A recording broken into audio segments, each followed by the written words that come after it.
Fala pessoal, tudo bem com vocês? Estamos de volta aqui ao nosso treinamento e hoje eu vou gravar o nosso segundo vídeo sobre o IB Expert, porque você que acompanha aqui o canal sabe que eu estou gravando alguns vídeos aqui para poder ajudar aquelas pessoas que não sabem banco de dados. O objetivo do canal aqui é Delphi, né, voltado para Delphi, só que como eu passo Delphi com banco de dados, então a galera tem alguma dificuldade. Na última videoaula eu gravei esse vídeo aqui, né, deixa eu mostrar para vocês aqui, esse aqui, do banco de dados, então foi o vídeo 1. E agora vamos gravar o vídeo 2, Fireband 3.0, curso básico. Perfeito? Então eu dei uma explanada no Fireband. Aqui eu estou com o meu IB Expert aberto. E aqui nós vamos usar o 3.0. Perfeito. Na minha versão do IB Expert aqui, se eu clicar com o botão direito aqui dentro, por exemplo, tem como eu colocar essas pastas, né? Então essa pastazinha aqui que eu criei é só clicar em New Database. Ele já vai criar a pasta, eu posso renomear ela. Então eu posso clicar de direita aqui, né? E rename, aí eu coloco o nome dela, o nome que eu quiser, então aqui eu separo tudinho, que eu acho que fica mais fácil de trabalhar. Perfeito? Então o objetivo aqui não é levar aquele curso muito avançado, é mostrar o básico do dia a dia, para você que for acompanhando nossos vídeos no canal, saber utilizar. E aqui dentro nós vamos criar um banco de dados junto, que na aula de hoje vai ser como criar um banco de dados. Então, estando aqui dentro, você pode clicar em qualquer uma dessas pastas aqui, tá? Se o seu não tiver isso aqui também, não tem problema, é do mesmo jeito. Você vai vir aqui, ó, Database, Create Database. Só que antes você tem que ter o IB Expert instalado para você poder gerenciar e tem que ter o Fireband instalado, que eu já mostrei na aula anterior. E além disso, eu vou mostrar um negócio para vocês aqui. É o seguinte, vou abrir aqui o serviço. Então vou digitar aqui, né? Que eu não mostrei na aula anterior. Aí você já vai ficar sabendo como que funciona. O serviço do Fireband é igual ao serviço de qualquer outro banco de dados, por exemplo, do MySQL, do SQL Server, do Oracle, de qualquer um. Então tá aqui, né? Então vou colocar FB de Firebird, aí vai aparecer. Eu tenho aqui o 2.5, o 3.0 e o 4.0 instalado. Se eu clicar duas vezes em cada um, ele está startado, então está em execução aqui. Aqui mostra o local que ele que é a instância que está executando, né? Aí aqui tem o 3.0, se ele tiver, por exemplo, parado, eu não vou conseguir acessar. E tem aqui também o 4.0, que nesse momento está parado. Se tiver desse jeito, eu teria que iniciar. Então, por exemplo, eu clicaria aqui em iniciar, ele começaria a funcionar o serviço. Só tem como funcionar se tiver desse jeito. Perfeito? Então, agora vamos lá. Vamos criar um banco de dados. Para criar é bem fácil. Database. Aí você tem como registrar para você poder mostrar os bancos de dados assim, se já for um banco de dados que já está pronto. Ou você tem como criar. Então, você vem aqui Create Database. Aí aqui é só preenchimento mesmo. Tá beleza? Dos locais. Eu já vou copiar aqui, ó. Vou pegar, por exemplo, um desses meus bancos aqui. Pegar esse cara aqui, Database Registro Information, para enviar informação de registro. E vou só copiar esse caminho aqui, ó, para ficar mais fácil para eu trabalhar. Então vou copiar o caminho da DLL, que você tem que apontar lá para a parte do seu Firebird, para onde ela estiver, o FB Client. Então vou só copiar. Aí eu vou vir aqui, ó, Database, Create Database, tá? Aqui tem alguns parâmetros que a gente tem que preencher. Isso aqui eu estou mostrando como criar do zero. O server, então, por exemplo, se ele vai ser local, eu sempre gosto de usar esse TCP. Aqui eu vou usar, por exemplo, o 3030, porque esse aqui é o localhost 127 na porta 3030 é a porta que está instalado no meu Fireband. E aqui é só para eu colar aqui dentro. Colei. Se eu não tivesse copiado isso aqui, eu teria que clicar nessa pastinha e apontar lá para a biblioteca. Ele já apareceu aqui, ó. Então, olha aqui. Ele estaria lá no disco local C, Fireband, SysOO e apontaria para o FB Client. Como eu já copiei, ele já veio para cá. Qual que é o usuário do meu banco? SysDBA, que é o usuário padrão do Fireband. E a senha eu vou colocar Master Key. Então vamos lá. Master Key. É essa aqui, ó, a senha. Master Key. Essa é a senha padrão do Fireband, beleza? Então já tem aqui o usuário e já tem a senha. E o que seria esse database? Isso aqui é o nome do banco de dados. Então, aonde eu vou salvar? Vou clicar aqui. Aí eu vou procurar. Geralmente eu salvo aqui, ó, meu computador, dev. Aí, aqui eu tenho, por exemplo, DBs, Delphi Gov, lá do sistema.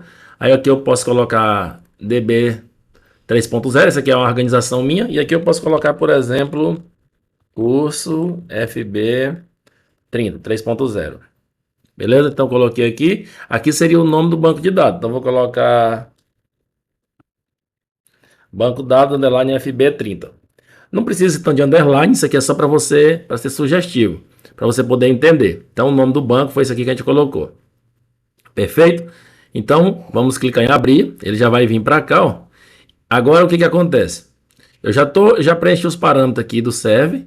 Eu disse que é TCP, IP, coloquei o IP do servidor, local, a porta do Firebird, coloquei o local que vai salvar o Firebird aqui, ó, o banco de dados, beleza? O usuário e a senha. Falta só esse char7. Por padrão ele vem none, mas a gente coloca esse aqui, ó. Esse Win1252 é o que vai permitir que você digite caracteres com acento e ele não fique demonstrando como se tivesse errado lá no banco de dados. Com isso tudo preenchido, só você dá OK. Se tudo estiver certo, ele vai abrir uma nova janela para você poder registrar. Esse registro é só para você poder fazer com que eles venham para cá. O banco de dados já foi criado. Então, se a gente for lá naquela pasta, se eu pegar aqui, por exemplo, essa pasta aqui, ó, vamos dar um Ctrl C, aí vamos abrir aqui o Windows Explorer, vamos colar aqui dentro, né? Ctrl V, o caminho. Então, o banco de dados já está criado aqui sem nada. Perfeito, facinho demais de fazer. Agora aqui eu só vou colocar aqui, ó, um alias. O que é alias? Um nome que vai aparecer aqui do lado, igual esses aqui. Então, vamos colocar lá curso básico FB30 3.0, entendeu? Sempre coloca assim. Já vinha os dados preenchidos aqui que a gente já colocou. A FB Client também aqui já veio. Perfeito. O Firebird já veio 3.0 ali. Se não tiver vindo, você vai abrir a setinha e escolher 3.0. Perfeitamente. Só registrar. Com isso, o banco de dados já foi registrado. Então aqui, em 5 minutos, 6 minutos e pouco, né, nós já criamos um banco de dados. Agora você vai clicar 2 vezes nele. Quando você clica 2 vezes, ele vai abrir. Na aula anterior eu mostrei para vocês um banco de dados com muitas tabelas. E aqui, esse banco de dados que nós mesmo criamos. Se eu clicar de direito, desconecte, ele vai desconectar. Se eu clicar de direito, Database Registro Information, eu volto para essa tela para eu poder ver e modificar alguma coisa que porventura ficaram erradas, beleza? Então vamos clicar 2 vezes nele e vamos para o primeiro passo. Como que cria uma primeira tabela? A pessoa deve estar se perguntando. Você vai clicar na tabela, aí você clica com o botão direito, por exemplo, em cima da tabela, New Table, bem fácil demais para fazer. Só que antes de fazer isso, você pode vir aqui, ó, Tools, SQL Editor. Então ela abriu aqui, o editor está aqui aberto, não tem necessidade, você pode colocar também manual, ó. Create Table, por exemplo, cliente, um exemplo assim. Se você colocar desse jeito, você está fazendo manual. Eu não gosto de usar, até porque a ferramenta é RAD, não tem por que eu ficar decorando esses comandos. Eu não acho legal assim. Você pode vir aqui, ó, botão direito, New Table. Olha, ele já vai vir para cá, assim é muito mais fácil. Então, o nome da tabela, vamos colocar aqui clientes. Clientes. Perfeito. Aí agora você vai colocar as informações, que são os fields. Fields são os campos, que vai pertencer àquela tabela. Então, por exemplo, eu tenho o código. Então, vou colocar aqui. Código. Eu tenho o nome. Eu tenho o sexo. Eu tenho o CPF. Eu tenho a RG. Eu tenho, por exemplo, telefone.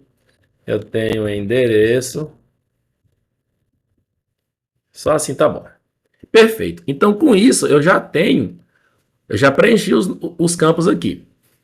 Eu tenho um jeito meu de trabalhar. Não é regra em lugar nenhum. Só que eu adoto isso para mim e funciona perfeito. Eu sempre gosto de não colocar somente o nome desse jeito. Por que eu não gosto disso? Porque é o seguinte. Eu gosto de colocar field name aqui, isso na minha concepção, para o meu trabalho. Eu gosto de colocar sempre 3 letras, underline, o nome do campo. Essas 3 letras são o quê? As iniciais da tabela. Então, por exemplo, como ficaria? CLI código, entendeu? Aqui ficaria como? CLI nome. Eu gosto de fazer desse jeito. CLI sexo, porque fica fácil. Quando eu olhar para essa informação nome dentro do banco de dados, dentro do banco de dados, dentro do sistema, eu já vou saber que é a tabela cliente. Mas isso aí não é regra. Eu uso assim, fica bom para mim. Se você também gostar, você pode associar para você. Aqui, por exemplo, CLI RG. Tá beleza? Aqui também. CLI telefone. Vamos colocar aqui CLI endereço.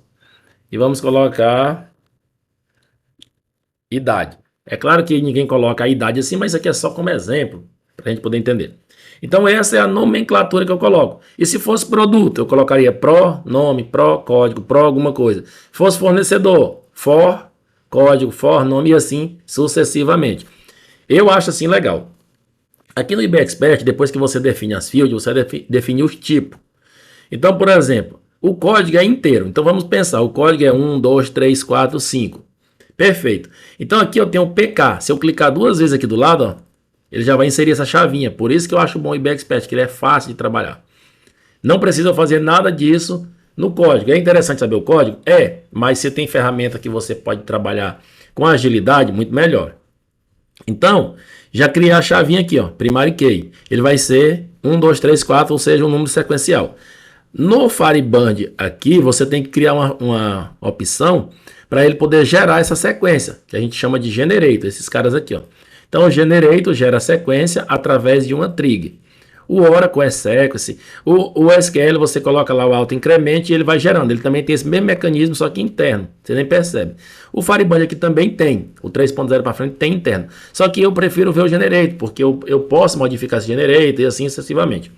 Então, o que acontece? Quando eu marquei aqui, ó, eu posso vir aqui, ó, auto-incremento. Só clicar duas vezes. É isso mesmo, olha aqui, ó. Aí ele vai aqui, ó, use interno sequência generator. Se eu marcar essa opção, só do 3.0 para frente que tem, eles não vão aparecer os generators aqui. Entretanto, ele vai respeitar. Só que eu gosto de marcar para criar o generator. Ó, ele já mostra o nome do generator, o valor inicial, porque eu tenho o poder de mudar depois se eu quiser. Perfeito? E automaticamente eu tenho que criar uma trig para executar esse generator. Então eu venho aqui em trig e marco também. Só isso. Observe que ele já faz o comando aqui, ó, create trig. Se o se o, por exemplo, o novo código for nulo, então o novo código é igual ao generator do campo, executando o generator e incrementando de 1. Então observe que ele já é bem tranquilo mesmo. Ok, já fez. Se eu clicar duas vezes lá, ó, aqui ele já está criando e a trig também está criando. Perfeito? Agora vamos para o nome. O nome, aqui nós temos várias listas de dados. Tem o char e tem o varchar. O char, ele não é muito legal se utilizar quando tem mais de um caractere.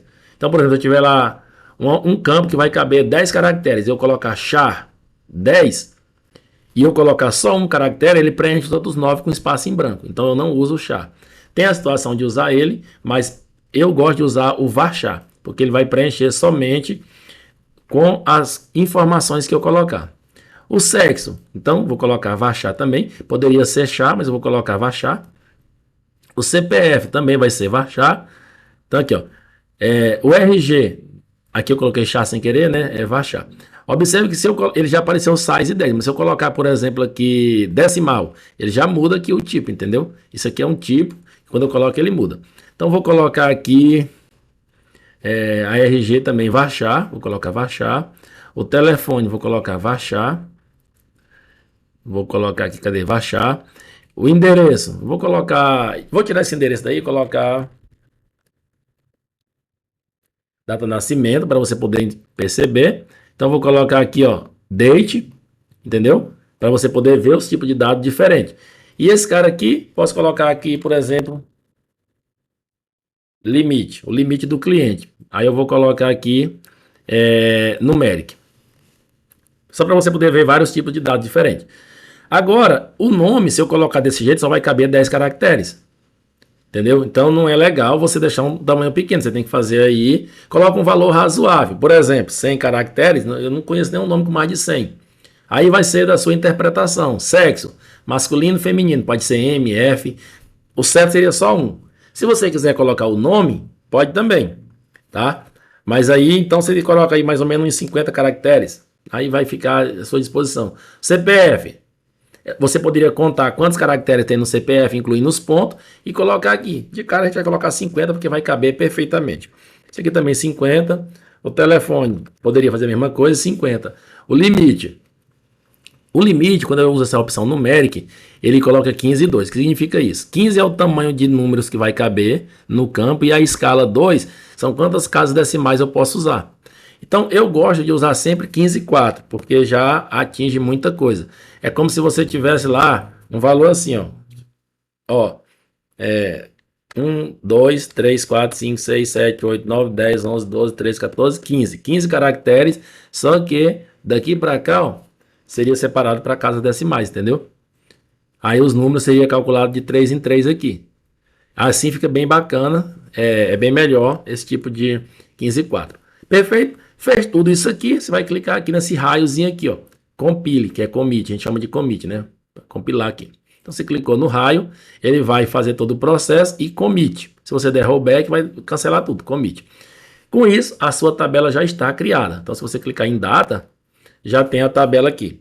Ctrl mais no seu teclado, ela ajusta os campos para você enxergar aqui. Perfeito. Agora é só preencher. Tá beleza? Se você clicar aqui, ó, DDL, ele vai mostrar todo o comando que você teria que fazer. Você tinha que colocar lá create table, abre parênteses, fecha parênteses. Aqui dentro você ia colocar o nome dos campos, o tipo, olha aí, ó, manual. Então o comando para criar seria esse aqui. Perfeito? Teria aqui o comando para criar o generator. Aqui embaixo eu estava adicionando a PK, que eu só cliquei duas vezes, então ele já colocou alter table, add constraint, a primary key, né? Colocando no código. Então observe que fez tudo isso aqui. Perfeito. Aqui embaixo, como é que seria o comando criar trig? Create or alter table trig, né? E os nomes tudo certinho. Perfeito. Esse set termo é um comando que o próprio Fireband coloca. Então aqui eu já fiz a tabela cliente. Agora é só clicar em datas e automaticamente eu posso, por exemplo, preencher. Olha aqui, eu vou colocar aqui.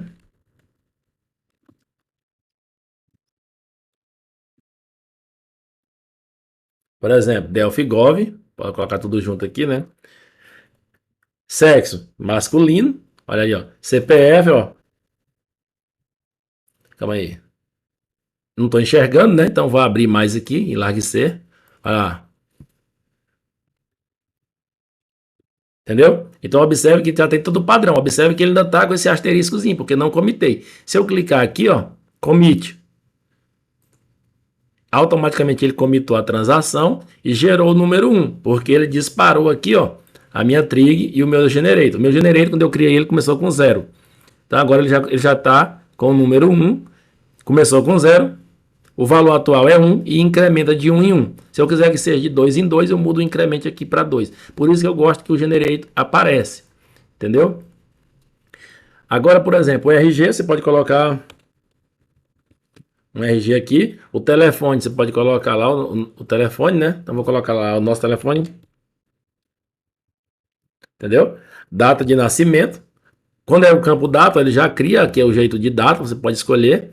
E o limite, observe que ele já colocou 1.500 e as 4 casas decimais, porque é aquela escala que a gente colocou. Comitou, perfeito. Você já tem a informação no banco de dados. Perfeito? Vamos ver quantos minutos está aqui. 18 minutos. Agora, o que mais que podemos colocar aqui? Se eu fizer aqui, ó, para finalizar essa aula, nesse banco de dados, eu posso colocar aqui cliente. Deixa eu colocar clientes. Aí eu já mostrei isso aqui para vocês, a Alice, né? Então, beleza. Então, vamos lá. CL ponto, todos os campos. Vou pegar aqui, ó. Já mostrei isso aqui para vocês. Então, aqui. Então, eu tenho aqui os campos. Se eu colocar aqui e executar, executei. Observe que ele trouxe as informações.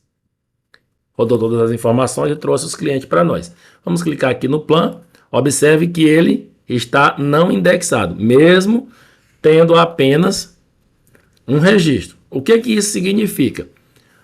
Significa que às vezes os seus selects são lentos. Isso aqui se aplica em qualquer banco, tanto SQL, MySQL, todos eles. Porque os índices do banco estão mal organizados. Observe que aqui eu fiz um select puro. Perfeito? Agora, vamos lá. Aqui eu tenho esse campo aqui, ó. Deixa eu ver aqui a tabela clientes.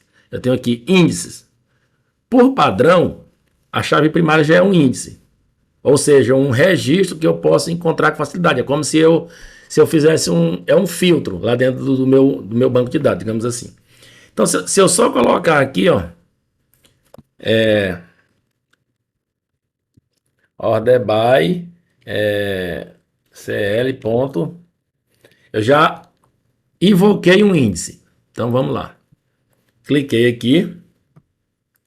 Ó, observe que ele já ficou azul, porque eu usei em uma cláusula um campo indexado. Observe que ele já executou desse jeito. O que que isso na prática quer dizer? Se eu tivesse lá, por exemplo, olha aqui, ó, vou colocar aqui para vocês. Vim aqui em cliente, eu vou só clicar aqui em data e vou duplicar, botão direito, duplicate record. Olha aí, ó, ele está só duplicando, ó, e ele já cria automaticamente. Olha aí, ó, dupliquei, ó. Então tem muito recurso, o IB Expert, dupliquei 8, dupliquei 9 e dupliquei 10. Vou comitar, comitei, tá tudo certinho aqui, ó. Perfeito. Se eu apertar aqui F12 para não poder ver o código e selecionar só aqui, ó, e executar, observe que automaticamente ele executou todo o comando e aqui no plan ele leu todos os clientes. Perfeito. Se eu pegar aqui, por exemplo, e mandar com ordenar, ele vai também ler os 10, entretanto ele vai ler de forma indexada. Isso aqui tem um desempenho melhor dentro da aplicação. Mas se você ainda não conseguiu perceber isso aí, você pode vir na prática, por exemplo. Vamos pegar aqui, deixa eu vir aqui no cliente e o CPF colocar o número 1 aqui. Perfeito? Agora eu vou pegar aqui, ó, Ctrl C, vou copiar esse cara e vou colocar uma condição lá para nós. Vou comitar aqui, comitei. Perfeito, então eu tenho esse cliente aqui, o 3, que ele tem esse padrão de CPF. Então vou vir aqui no meu SQL Edito e vou colocar aqui uma condição. Vou colocar CPF. Pronto, coloquei aqui a condição. Vamos executar. Selecionar só esse bloco, eu estou desprezando esse order by e vou executar aqui. Executei e automaticamente ele trouxe um cliente. E ele teve que ler todos os 10. Isso aqui que é o campo indexado que eu queria mostrar para vocês. Observe que para ele poder encontrar só aquele cliente lá, ele leu os 10 campos. O resultado foi 1, mas a leitura foram os 10. Então, às vezes, o seu sistema está lento porque você não criou uma ordenação de select bem organizada. E o que aconteceria para organizar? Era só você fazer isso aqui. Por exemplo, ó, você vai vir aqui na tabela. Aí você vai vir índice. É claro que você não vai colocar índice para tudo. Você vai colocar só para os campos que você quer usar. Então, botão direito, new índice. Claro, ela vai vir aqui em field, né? Você vai vir aqui, ó, índices. Vai estar aqui, botão direito, new índice. Para qual campo eu quero o índice? Eu vou querer o campo para o telefone, para o CPF, quer dizer. Cliquei 2 vezes, então já está aqui. Vou clicar no raio. Ele já criou o índice aqui, ó. Perfeito. Comitei. Agora, o campo CPF é um campo indexado, ou seja, eu assinei ele tem um endereço, digamos assim. Então, agora eu vou selecionar aqui, ó, executar. Observe que o resultado vai ser o mesmo, vai trazer apenas um, e a performance ele leu apenas um registro. Imagina isso numa situação que você tem lá 100, 200 mil registros na tabela. Ainda que você passe a informação, ele vai vir, ele vai ler todos os registros para poder retornar. Então, esses macetes que eu estou mostrando para vocês aqui, é que nós utilizamos aqui no banco de dados, aqui no nosso curso, aqui no nosso treinamento. Então, estamos aqui utilizando aqui, eu sempre mostro isso aqui no canal. Eu estou usando o Delphi, eu mostro essas coisas, só que eu mostro por alto porque não é curso de Firebird.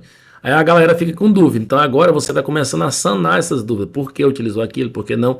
Por isso que eu não gosto de usar, por exemplo, assim, a condição assim, ó. Se eu colocar aqui esse tracinho, eu estou comentando, né? Igual o Delphi. Então, colocar aqui, ó, query 1 é igual a 1. Por exemplo, essa informação é verdadeira. Por exemplo, vou colocar 1 igual a 2, onde a maioria das pessoas fazem isso. Então, eu faço um select, uma tabela onde 1 é igual a 2, numa query qualquer no Delphi, para abrir vazia, digamos assim. Abrindo a query vazia, depois eu passo os parâmetros. Olha o que acontece. O Firebird 3.0, ele tem um recurso inteligente. Ó, ele não vai retornar nada, porque essa informação é falsa. Então, deixa ele rodar. Ele está demorando assim porque ele está fazendo toda a verificação. Mas se eu vim aqui na performance, ó, ele leu todos os 10 registros. Mesmo não tendo retornado nada. Por quê? Então, toda vez que você coloca lá no seu sistema, select, asterisco from, produto, onde 1 é igual a 2. Uma informação falsa. Para quê? Para a query abrir vazia, na sua ideia, ela vai abrir vazia, mas ela vai ler todos os registros. Então, se você quiser fazer algo dessa natureza, você pode colocar, por exemplo, um parâmetro de um campo indexado. Então, isso aí são dicas assim que eu estou mostrando para vocês. Então, você pode colocar, por exemplo, assim, ó, onde esse campo é indexado é igual a um parâmetro, digamos assim, um parâmetro, digamos, né? Então, se você fizer isso aqui, ó, quando você selecionar e executar, você passa um parâmetro vazio, por exemplo, 0 não tem nada, ok. Ele vai trazer a informação para nós, vai executar a sua tabela e ele não vai ler todos os registros. Por que ele não vai ler todos os registros? Porque não existe a quantidade de registro com esse negócio lá no campo. Olha aí, ó, ele trouxe sem ler nada. Perfeito? Então isso aí são macetes que a gente utiliza no dia a dia. Na vídeo de hoje foi ensinar como criar uma tabela, tá? Então aqui já tem a DDL, aqui estão todos os campos, ó, explora isso aí, fields, constraint, que são tanto as primárias keys como as foreign keys, tem as check, tem as uniques, tem os índices que eu mostrei para vocês, tem a dependência, as trig que pertencem àquela tabela, ó. Então quando a gente criou já tem essa trig aqui, data é para eu ver a informação, tá? Master detail tem todas. DDL eu vejo o código da tabela, eu posso copiar, colar em outro local e field eu volto para cá. Se eu vier aqui em data, eu consigo automaticamente voltar para ver as informações. Gostaram desse conteúdo? Achou legal? Então não se esqueça de se inscrever no nosso canal, de ativar as notificações para você ficar ligado todas as vezes que eu colocar vídeos como esse no canal. Esse foi o segundo vídeo da nossa série aqui do Firebird. Espero que você esteja gostando. Na próxima semana tem mais. Valeu!